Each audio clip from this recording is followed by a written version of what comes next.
In this video, we're going to demonstrate how to do a polyfusion weld.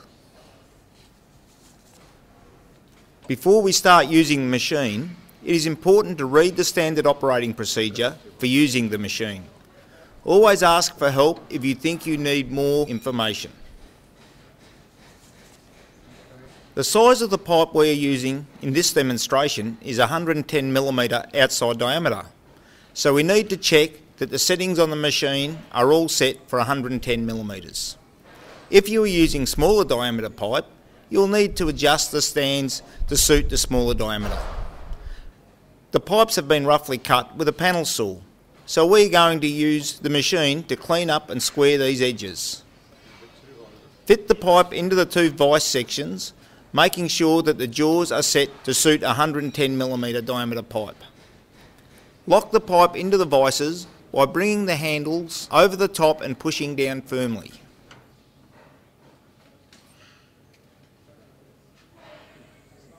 Make sure you have at least 10mm of pipe protruding past the vice edge. Bring the shaving plate down between the two pipe ends.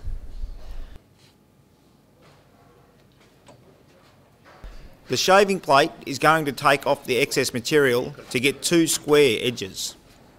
It is important to allow 5mm or so when measuring up the pipe to make up for the proportion of the pipe that is wasted by the squaring up process. Start the machine by pressing the white button, bringing up the pressure using the lever.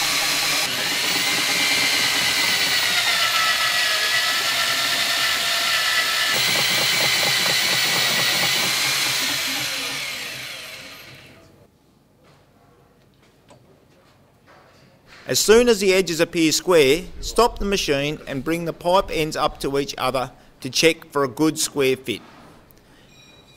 If there are any gaps like the small ones we have here, open up the pipes and take a little more off the ends.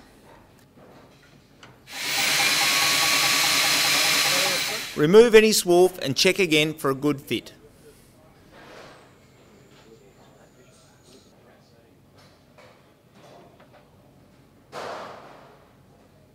Also, look down the pipe to ensure that it is straight and aligned. If it needs to be adjusted, loosen the red levers at the back and make sure that you have a good butt joint. And once it is in the right position, lock it back. Feel around the joint and see that it is lined up properly. And have another look down the pipe to check for straightness and alignment. Also, look at the front of the pipe for alignment. To make the weld, we move the shaving disc out of the way and move in the heating plate. Check for the green light on the heating plate. This indicates that the plate is at the right temperature. Bring the two pipes together by applying pressure on the lever so that they are both touching the heating plate.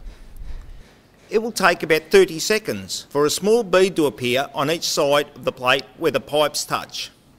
Make sure that you keep applying the pressure and wait until the bead is about 3mm in size.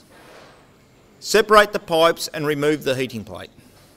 Then bring the pipes back together, applying pressure on the lever until it gets to the diameter of the pipes we are working with. In this case, it's 110mm, so the indicator is brought across to 110.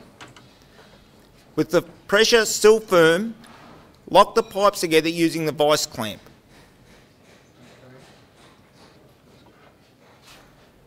Then release the lever and give the pipes 2 to 5 minutes to cool.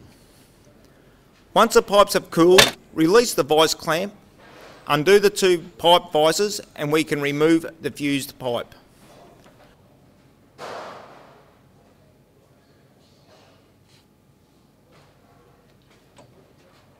Once the job is finished, clean the swarf from the floor and turn off all power to the machine.